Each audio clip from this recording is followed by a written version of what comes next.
So, I mean, I guess an obvious sort of warm-up question is that you could choose to tell us what you think the most exciting frontiers in the field are at the moment. Like, what are the things that we can't do yet, but maybe we're on the edge of, that are like good things to work on that you think we should all be working on? Um, yeah, so I'm going to point out two areas that I think are very exciting. So, one area is the use of machine learning and AI in scientific discovery. I think that we've seen incredible successes in machine learning applied to pattern recognition problems and things like speech, natural language, computer vision, etc. But when we come to problems where we're trying to analyze scientific or medical data, make sense of it, um, and design new experiments, make new discoveries, etc. I think that AI and machine learning methods have not um, yet shown all of the potential that they have. So that's one area that I'm very excited about. Another area that's sort of more core to machine learning and AI is the area of probabilistic programming. I don't know if anybody has touched on that at the MLSS I, this year. I'm seeing nods. I haven't been here the whole time, but yeah. Yeah. But sort of in my view, the reason that's really exciting is that it bridges together machine learning with the core of computer science, which is about writing computer programs. It bridges together um, machine learning with simulation. So think of all the fields from aeronautics to civil engineering to biology and economics, where people might build simulators or models of things. We can bridge machine learning methods, learning from data methods with simulation. And I think it's going to allow us to solve much more complex AI problems combining pattern recognition with symbolic reasoning. Um, Great. So what I think I'll do is I'll let that sink in for a bit because people are often slow to come up with questions. So think about those areas and what you might want to ask, and then I'll just ask about something else while people think about those areas. So, um, of course, those aren't quite the things that we worked on, right, in 2002 or whenever it was. So when I started my PhD, you were sort of suggesting the things that I should work on. And when I went to the NIPS conference in 2002, like loopy belief propagation was everywhere, and those papers have thousands of citations. And in our first paper, that was one of the things I worked on, and we did that. And I doubt that anyone's mentioned loopy belief propagation at the summer school. It's not really the thing now. And it might be that the things that everyone talks about now in another 10, 15 years aren't the topics that people talk about. So a lot of the people here are PhD students or people wanting to stay current with the field. You've now advised an awful lot of people. Do you have a sort of some advice on how to deal with that issue, this rapidly changing field, and how to make sure what we do like matters? Yeah, it's an incredibly rapidly changing field, and I've certainly experienced that. Um, I came into the field in the late 80s, and I was really excited by this thing that was really hot back then called neural networks. And I worked a lot on neural networks and natural language processing with neural nets and recurrent networks and things like that. But after a few years, the field had moved on, and people thought neural networks were passé, they're boring, they're messy, they're hard to train, um, and there are much more elegant ideas out there, like kernel machines, Gaussian processes, graphical models, and all of these other beautiful, elegant things. Um, So we all abandoned neural networks, including myself, except for a few very stubborn people who are incredibly famous now. Um, and so, and the trends have changed, of course, now. Neural networks are back and other things are sort of trending. Um, so what do we do when our field evolves so quickly and seems to jump from fad to fad? Um, I think one way of dealing with that, of course, if you want to be opportunistic, you jump on the latest fad and you try to publish a paper in the latest, most exciting area and get lots of citations. That can be a great career booster. I looked it up. Our first paper got 96 citations, so it's not too bad. Although, back then we thought it was pretty exciting and revolutionary, or at least I did. I'm not sure if you did. um, but so what do we do? You can jump on fads, but I think it's important to really get to the bottom of things, to really try to understand the fundamental principles, to understand why something works, why something doesn't work.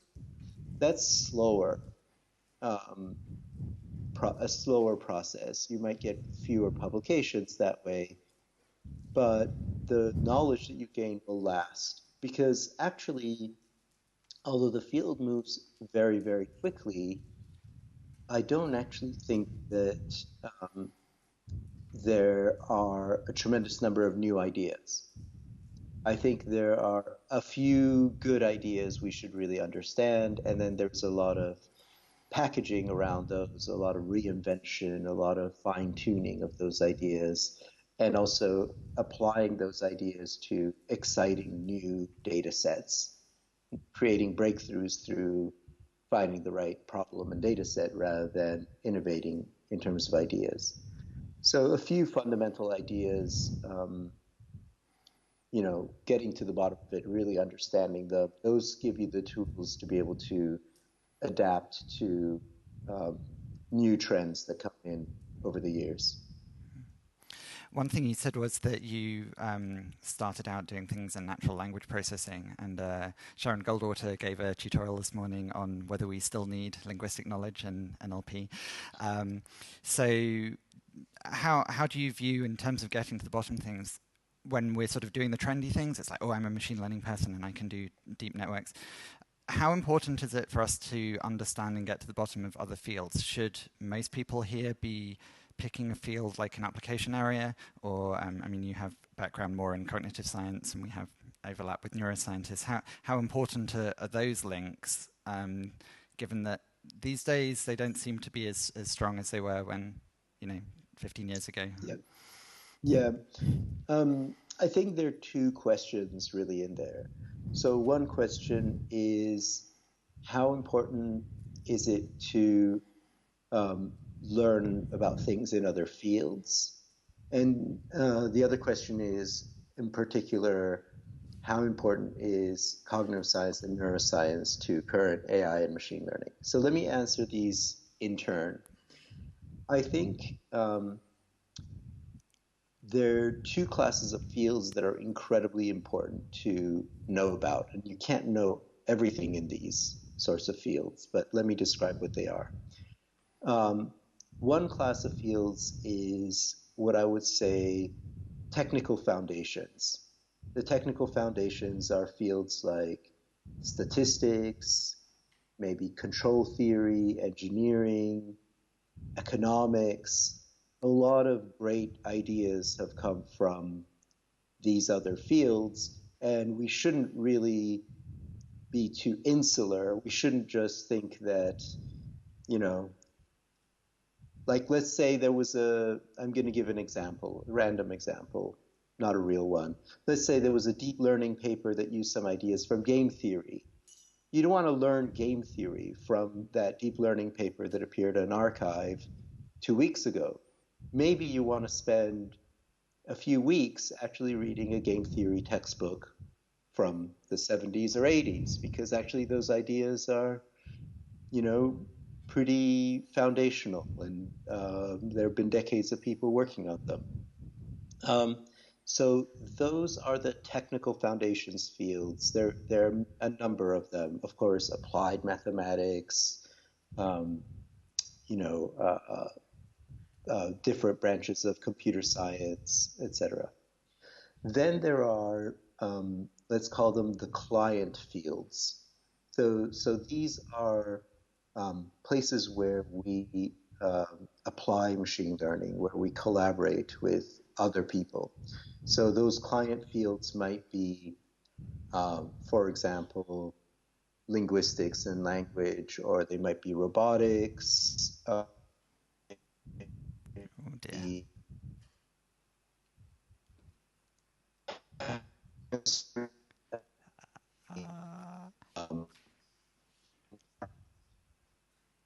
You know, environmental sciences, etc. Does anyone know how to turn Can you hear video me? off on this? You've broken up a bit. I'm going to try and turn my video off, but I don't know how to do it because I don't know how to use a Mac. If anyone is a Mac person, just run up. Oh.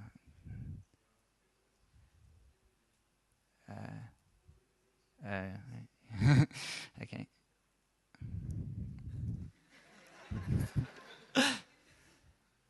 And anyway, Zoubin's back, so carry on. Okay. I'll keep talking. I'll talk slowly. Tell me to repeat if I need to. So those client fields, those fields where we collaborate with others, I think, again, it helps to either have strong collaborators who know those areas well, or to gain some understanding of what the fundamental problems are in those other areas. Then let me get to your question about neuroscience and cognitive science. I think that although we are inspired by neuroscience and cognitive science as examples of a particular kind of learning machine, which is, our brains, I kind of view AI and machine learning much more generally. I think of us just as one example, not necessarily an ideal example. There are many flaws in human cognition, perception, and reasoning, and we would really like our machines to be actually better than humans in even those things. But I don't necessarily see that. Personally, I don't see that there's a tremendous amount of direct input from advances in neuroscience and cognitive science, or neuroscience in particular, into machine learning. Cognitive science is a different area. I mean, it's a different field because I think understanding cognition helps us think about what is rational reasoning and decision making, etc. Okay. Well, I still have a ton of questions, but I think I should better stop being selfish, and I'll see whether there are any questions from the floor. I think I'll have to repeat or summarize the questions rather than running around with a mic. So does anyone have something for Zoubin? Yeah. One of the topics that we've heard a lot about in the summer school and seen spread a lot about on Twitter, etc., is causal inference. So I'm wondering if Zoubin thinks that that is a hot topic at the moment that's going to go away, or is one of the more foundational topics that we should all be paying lots of attention to. Okay, so I don't know if Zoubin will have heard that or not, but we had... I heard it, yeah. Okay, did everyone hear? Yep, okay, I won't repeat. Okay, yeah, definitely causal inference is a very important topic. It's, again, it transcends machine learning and AI. It's a broad topic. If you think about acting in the world, you can build statistical models, but what you really want is causal models so that you know the consequences of your actions. And so causal inference is fundamental to rational decision making, whether that is designing, medical treatments, or whether it is designing advertising protocols and so on.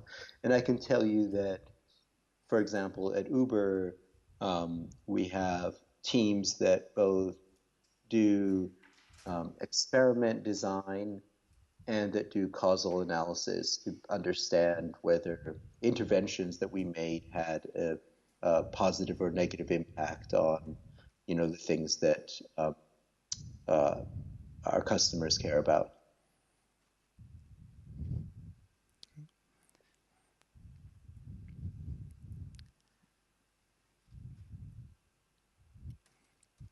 Oh, sorry.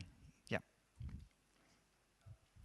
Thank you for joining us, Professor, and thank you for your talk at the TU and ICML last year. Great to see you again.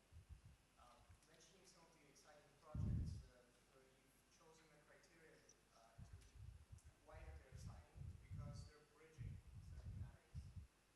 I wonder, and since this resonates with me fully, I wonder, in your opinion, which areas would you advise prioritizing bridging? Which areas do you find need bridging by scientists and students like us in 2019? Did you hear that? Yes, I heard the Okay. question. I'm not sure if everyone did, so maybe partly summarize in your answer. I can summarize, yeah. So the question pointed out that my choice of hot topics were ones that involve bridging with other fields, and what areas do I think students or researchers now should be looking at bridging to? I'm particularly excited about bridging to other technical areas. Like I said, there's a great depth of knowledge in traditional fields like statistics and control theory, engineering, applied mathematics, and so on. So there's a good amount of innovation that can come from bridging with those fields. Maybe many of those have already been bridged to some extent. When I was a starting PhD student myself, I worked with Mike Jordan, and as a PhD advisor, one of the things that I learned from him was the value of going into technical fields and reading textbooks on adaptive control or splines or game theory or graphical models. These are all topics that were outside of the field of machine learning. And so many of those bridges have been built. Like I said, the bridge to the world of simulation is one that I think has not been exploited enough.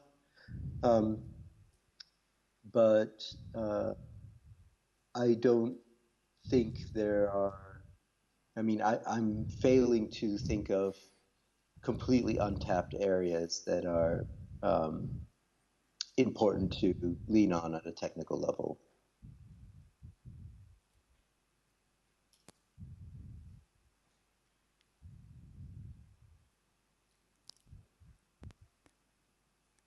Oh, we have a microphone.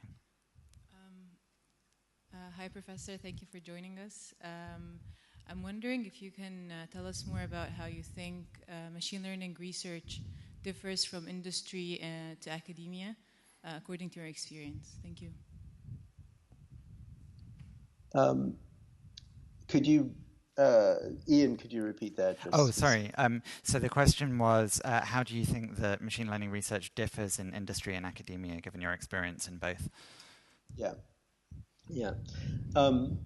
It's actually fascinating. I've been in a very interesting position now for 2 years at Uber, where I've really learned not just how research works in industry, but actually how the tech industry works. And I'll say a few things. So the there is a spectrum in industrial labs, all the way from very fundamental research that is trying to advance AI to applied research that is trying to solve very particular near-term problems. And my team at Uber engages in all of these. So we have the whole spectrum from people who are really trying to push the state of the art in general AI, deep reinforcement learning, evolutionary computation, probabilistic programming, etc., to people who are deeply embedded in solving problems that are important and valuable for making the services that we provide better. And there are a few things that are different in academia and industry. One of them is that, at least on the applied side, you're often surrounded by interesting problems to solve and lots of data. And the challenge is figuring out which problems to work on, how to cleanly deal with the data, a lot of the sort of painful things about scaling things up, about deploying models, monitoring their performance, making sure you have the engineering support when the model breaks down, etc. So there's a huge amount of infrastructure around a rather, I would say, small amount of machine learning and AI innovation. Now, that small amount is very valuable, but you need all that infrastructure to be able to get it to work, to get it really deployed and productionized. A lot of companies also have large amounts of compute resources and large amounts of data. These are things that are different from a typical academic lab where, at least now with cloud compute, the difference is maybe not so stark, but generally the compute resources you would have in an academic lab are more limited, and the access to data might be a little bit more difficult for certain kinds of data. On the other hand, one of the wonderful things about academia is the ability to really do blue skies research, to explore ideas, whether people think they're crazy or not, to take the time to spend researching something, maybe reading some books or whatever it is. That academic freedom, although some industrial labs try to mimic that, I think for the most part, industrial labs are parts of, companies that have missions. And so you need to justify the work that you do within the larger mission of the company. Even if it is to solve general AI, you do need to justify it within the larger mission of the company. So I'll say one more thing. Ironically, I find that academic research is more selfish and industrial research is more cooperative. I'm not using selfish in a negative sense. Academic research tends to be internally driven. You do something because you're excited by it, maybe with some co-authors, and at the end of it, you put it on your CV and you advance your career. That's sort of a caricature of academic research. Whereas in industrial labs, often the problems that you deal with are not things that an individual can solve, or even a small team. You have to get a whole organization behind them, and you have to negotiate as a team, get other people bought into working on something, have a mix of different kinds of expertise. And in the end, you're not doing this to put it on your CV. You're doing it to basically help advance the mission of whatever the company is trying to do in the world, which hopefully is a good mission. So in that sense, industrial research can be much more cooperative. and the individual motivations are less important.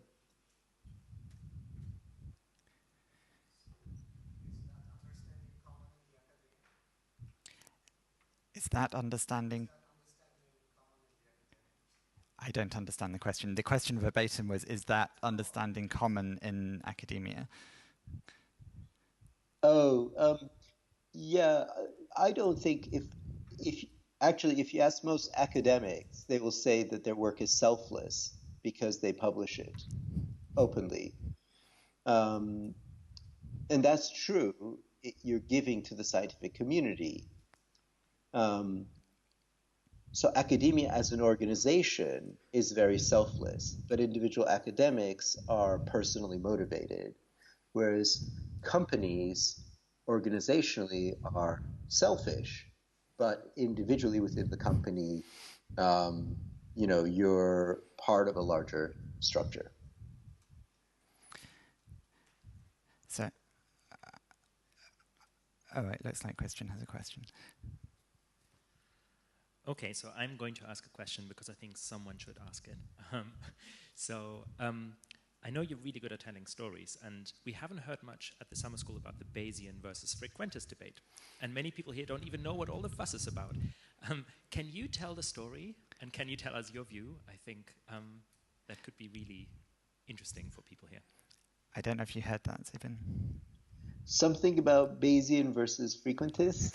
Yeah, so apparently there hasn't been a fight about that, and I think Christian's just wondering if you want to start a fight. Or I don't know, if you have anything to say on that or a story about what you think matters. Yeah. So I'll say a couple things. I think rational trumps Bayesian and frequentist. So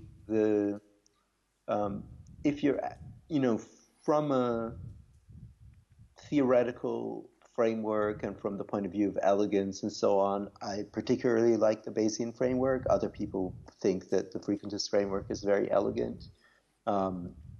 So when I teach machine learning, I tend to emphasize Bayesian machine learning because I find it very easy to describe and well-founded in a particular way. Are we okay? Yeah, we're okay. We're just displaying your video in some weird way because I can't use computers, but just keep going. Okay. So from the Bayesian and frequentist point of view, if you're actually faced with a problem to solve, then what I would suggest is thinking about, well, what is the most sensible, rational way of solving it with the tools that you have and the knowledge that you have? And in some cases, the answer will be use a frequentist method. In some cases, the answer will be you actually would benefit from using a Bayesian method. It's important to know how these methods work.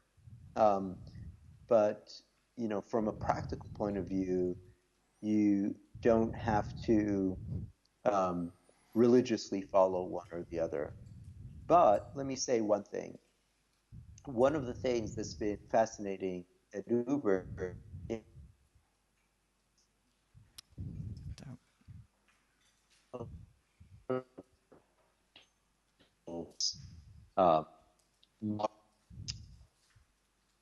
okay.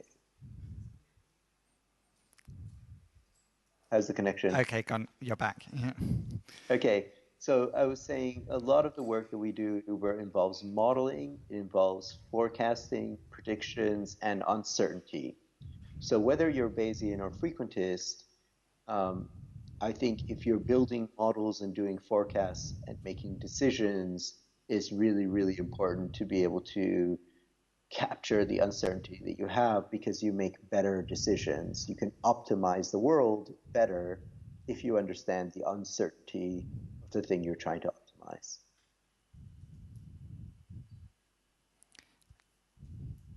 Hi, Christian. I was wondering if you could elaborate a bit on the automatic statistician project, the current state of it, and also touch on the more general question of machines taking over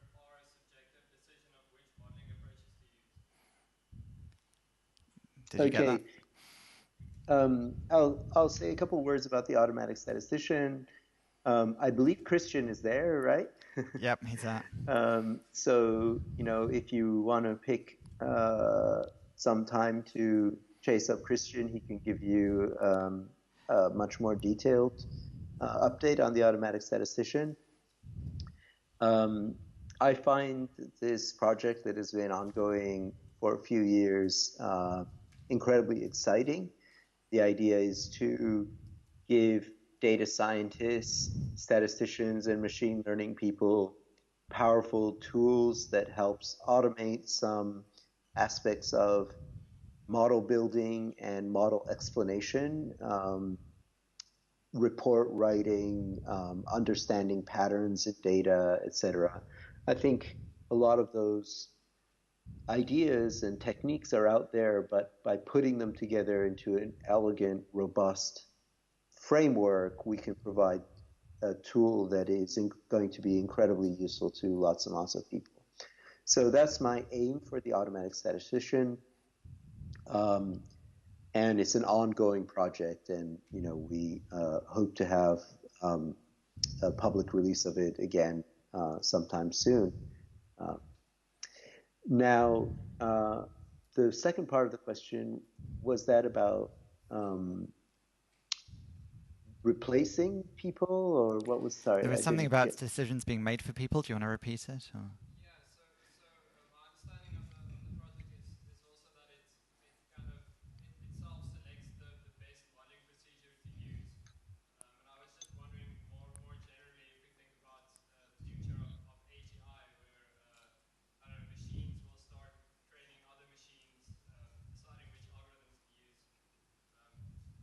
Yeah, Is that a good or bad thing? yeah. So, ultimately, I think that right now, a lot of people when they're doing data analysis, they make rather arbitrary decisions. And it's very fruitful to be more systematic about those decisions, to be more principled.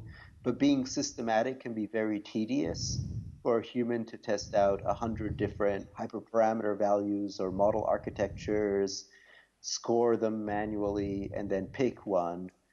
That human's going to get bored, right?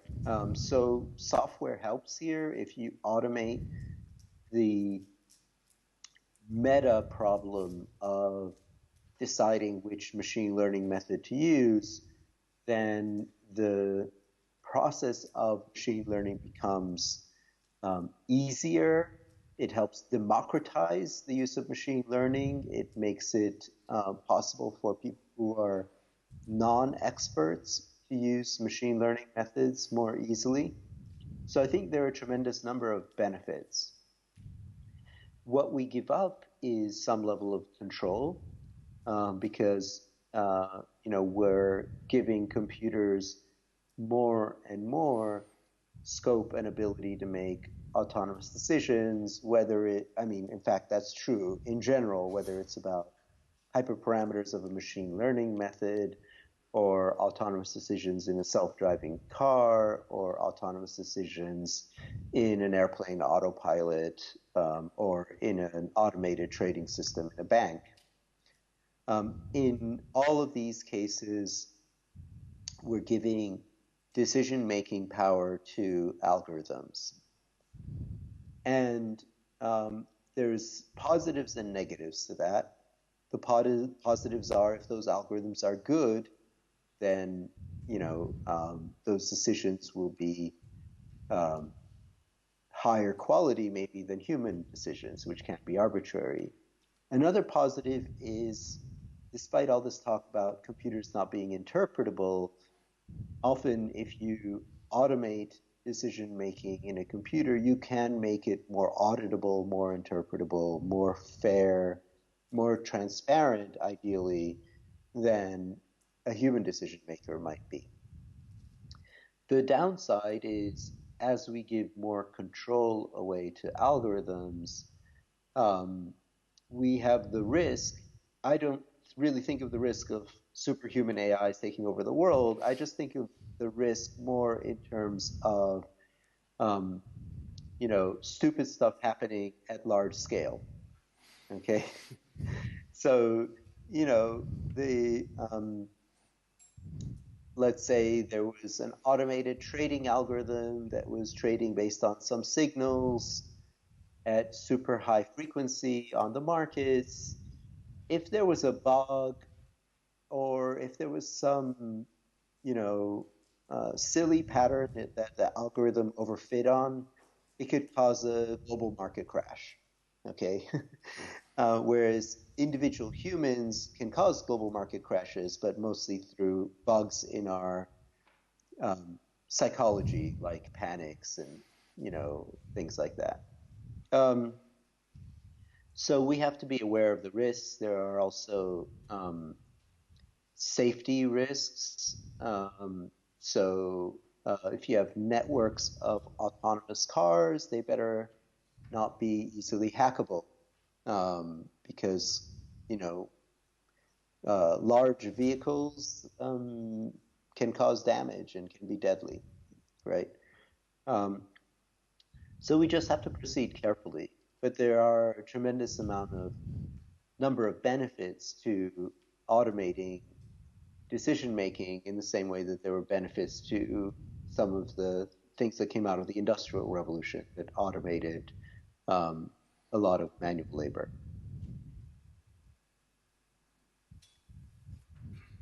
What are the biggest mistakes that people make when trying to solve business problems with the machine learning paradigm? So I'll just try to repeat the question. What are the biggest mistakes that people make in something In machine learning? business, what are the biggest mistakes in business when people apply machine learning? Yes. Great question. There are many mistakes. So there are many companies that they've heard of machine learning and AI. They know they need it, but they don't know what to do with it. So they'll hire some people, but it won't be clear what the problems those people are trying to solve are. It won't be clear that the problems that the managers thought were going to be solved are even soluble, right? So people have, in business, non-machine learning experts will have unrealistic expectations about what AI can do. And in particular, some people will not realize that the real value is in the data. And if their data collection and storage, indexing, etc., isn't really good, that they're not going to get that much benefit from machine learning and AI methods. Another mistake people make is to think of machine learning as a skill. I'll take my engineer, I'll put them on a 2-week course, and they'll become a machine learning expert. I'm not saying that about the machine learning summer school, of course. You are all experts in the summer school. But, it's like, machine learning isn't like Python programming, right? You can't necessarily take somebody and have them pick up. You can pick up some, of course, basic skills, but there is a fair amount of, deep contextual understanding of like statistics, pattern recognition, and so on that is very helpful. So it takes a bit longer. It takes a lot of experience, actually, to be a good machine learning engineer, because you have to. The hardest part of machine learning is identifying, I would say, what methods to use when you're faced with a particular problem. And that's something that you're not going to find in a textbook. That's basically, that comes from having experienced a lot of methods and a lot of problems and failures, etc. Isn't the answer GANs to all of those questions? The answer is, of course, GANs, because, of course, all industry is revolutionized by GANs. No, I mean, joking aside, there is another mistake that happens in industry, which is actually triggered by your example, which is jumping on the latest shiny thing and thinking that that's the answer to everything. So, I have had teams come to us with incredibly complicated proposals for methods to use where they should have first tried to do linear regression, right? So try the simple thing first and then build from there rather than jump on the, shiniest, fanciest paper that you found out there.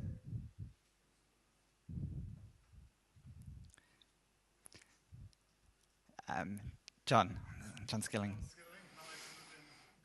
Oh, hi, Jack.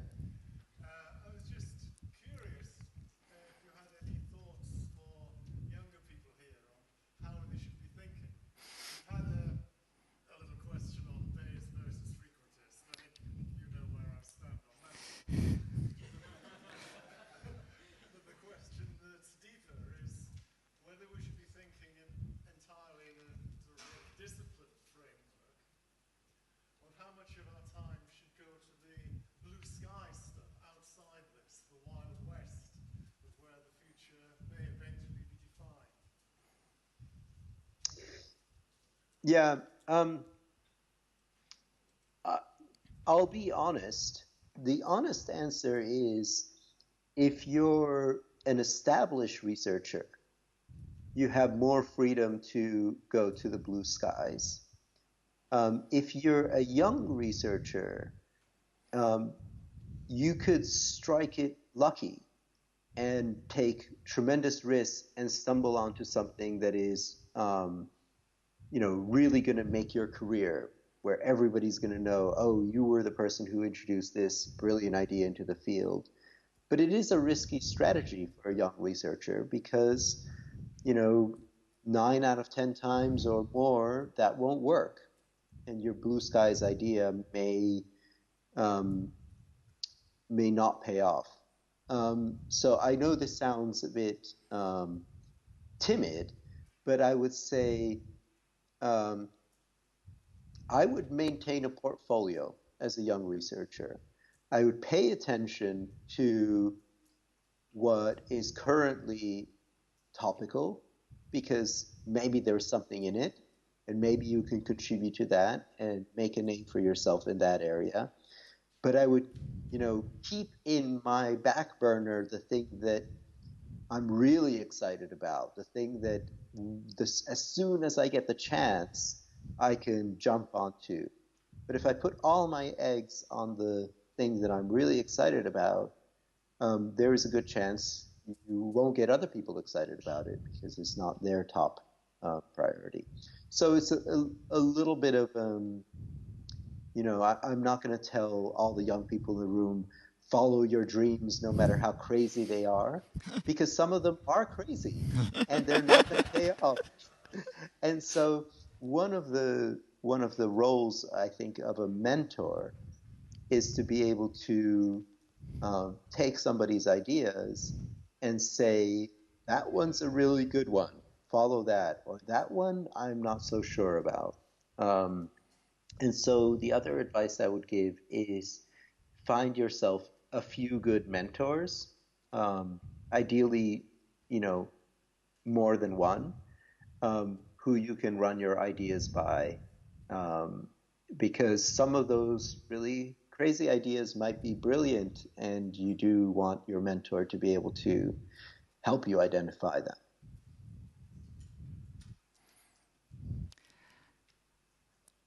You were first. Thank you for talking to us, Professor. My question is largely because I always think that one of the greatest human feat is to be able to find analogies between two situations, and the fact that we are able to transfer our knowledge from one field to another. do you think that transfer learning is even possible in a very advanced way? I don't know, like Yeah. the way that we do it. Do you think it's Yeah. a field that should be pursued more? And how representation learning will need to change in a way to actually be able to solve this problem? Thank you. So if I heard it, it was a little difficult to hear, but if I heard it correctly, the question was, do I think transfer learning is possible? And yeah, can computers learn to do it in the way that humans can sometimes, or like what are the principles? For context, in one of my talks, I was saying, well, there are a bunch of things we can do where we fit systems and pull out hidden layers, or we pre-tune things, but I said, I don't know what I'm doing, and we try a bunch of stuff, and it's not clear exactly what the principles are. Yeah. Okay. In some ways, all learning is transfer learning. Okay, so I see things as a continuous mess, actually. Meaning that, if I learn at one data point and I want to generalize to another data point, that's a form of transfer learning. Now, I could draw a line between those two data points and say, this is task A and this is task B. And now it's, task, now you're not just doing learning, you're doing task learning. So there's this concept of a task that, is cognitively and intuitively appealing, but I'm not convinced is mathematically very well founded. So, what's the difference between a task and a data point, or a collection of data points? It's all data, right? So at some level, all learning is transfer learning, but that's probably not the answer you want to hear. What you're thinking about is what we intuitively think of as different tasks. So maybe transferring from, riding a bicycle to riding a motorcycle, or transferring from understanding French to understanding Spanish, or something like that. There are nods. It's all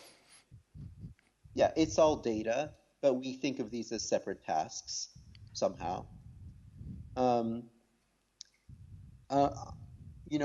I certainly think that it's possible because, we do it. We can also always define tasks so that we say transfer learning happened. We can also define tasks where transfer learning is impossible because there is nothing to transfer. Like, maybe transfer learning from solving calculus problems to writing great poetry. Those are two tasks. Is that a transfer learning problem? I don't know. Nobody's tried doing that. Maybe because it's silly, but why is that silly and bicycles and motorcycles is not silly? I think there's a huge amount of fuzziness in our thinking about what transfer learning is and isn't. Mathematically, all learning is transfer learning. Transfer learning doesn't really exist. Cognitively and intuitively, we all understand what we mean. But because it's mathematically hard to pin down, it's also going to be hard to write down what the foundational principles of transfer learning are. Do we need to wrap up? Okay. Are you still okay for time, Zoubin?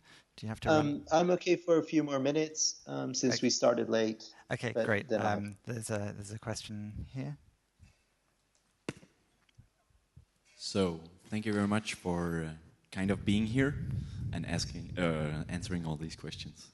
So, you already mentioned that being Bayesian is about being able to make decisions based on uncertainties. So maybe I already have the answer from you. But in the machine learning society, it seems like there's a strong focus and selection bias on only presenting positive results, which is mostly defined as better test accuracy. So, do you believe this is a problem? And would you rather trust a model with a better test accuracy or one with a more reliable estimation of uncertainties, and why? Yeah, great question. So I think machine learning is built on a fallacy. And that fallacy is that the test data will be drawn from the same distribution as the training data. All our theory and almost all our experimentation is built on the framework where you build a machine learning model from some training data, and then when you deploy it, you deploy it on the same kind of data. Now, why is this a fallacy? It's a fallacy because, generally the training data is collected somehow, somewhere with some method.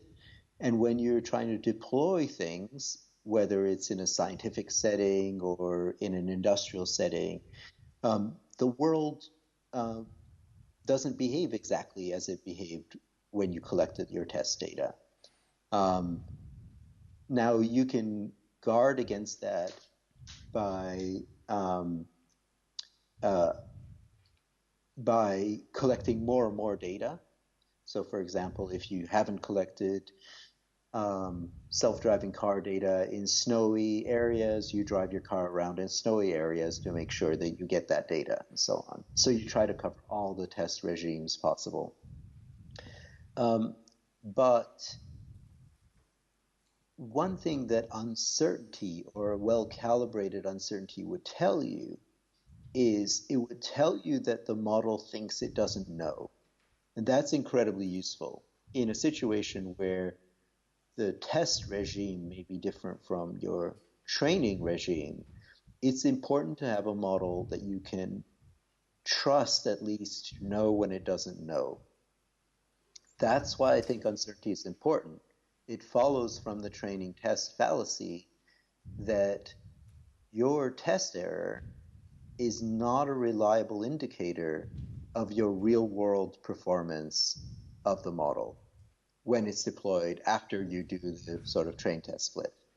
That's kind of what I'm thinking about. Like, let's get our models to flag up the fact that they sometimes don't know.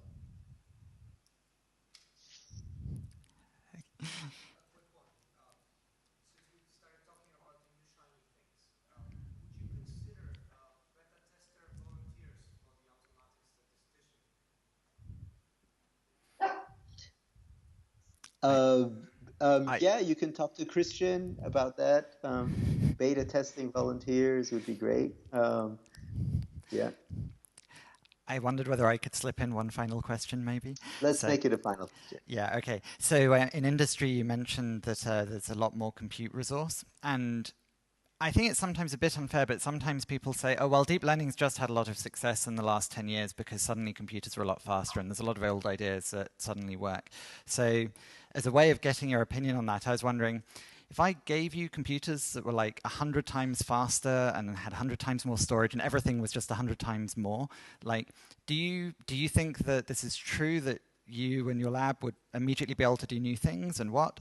Or do you want more than 100 times, or is that not our biggest problem? What would you actually want for Christmas?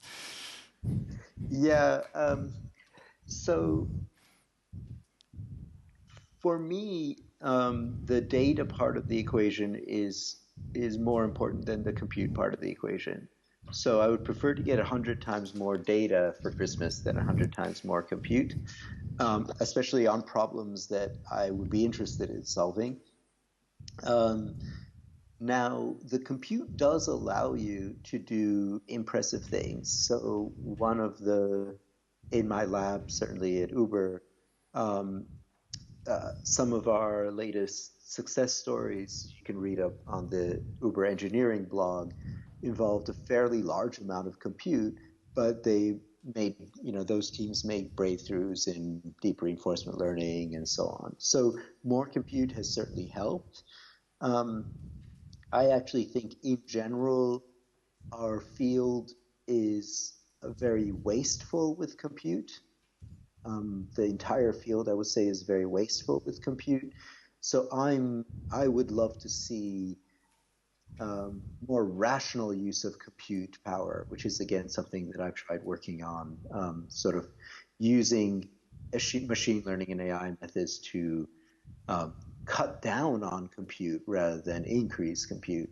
And then the other trend that I'm seeing is for privacy and other reasons, bandwidth reasons, etc.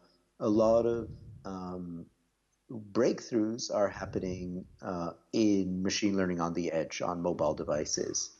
And so rather than more compute in a big data center, let's just leverage the fact that a lot of people have smartphones around the world, and let's be able to spread machine learning and AI throughout the world through all those smartphones, and keep people's data private as well. Great. So I think you're a busy man. We should let you go, but thank you so much for your time, and let's all thank Zoubin. It's been a pleasure. Can I ask one last favor, which is if you can spin the camera around so I can see the room. There's a lot of cables attached to this, so possible. I'm not entirely sure whether this will work, but there's some people over there. It's a very wide, thin room. But